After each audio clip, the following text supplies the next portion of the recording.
Cuban president ditching US dollar frees countries from sanctions and aggression. Cuban President Miguel Diaz-Canel discussed the global de-dollarization trend in an interview with RT. He explained that the US dollar's status as the world reserve currency enables the United States to pursue an aggressive hegemonistic policy for building walls, imposing punitive sanctions, blackmail, aggression, and slander. The Cuban president was further quoted saying, BRICS provides a brilliant alternative for economic integration, especially for developing countries. Despite not being a member of the BRICS group, Cuba has maintained a strong partnership with Russia dating back to the days of the Soviet Union. Trade between Moscow and Havana experienced significant growth last year, reaching 452 million, tripling its previous value. For several decades, the United States has upheld wide-ranging economic sanctions against Cuba, originally imposed in the late 1960s.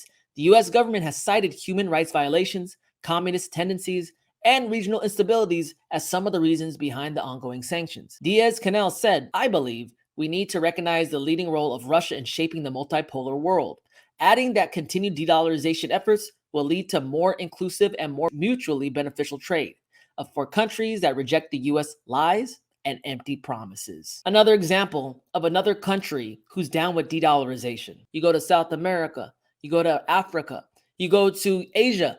They're all thinking other thoughts compared to how the United States is representing itself in the world.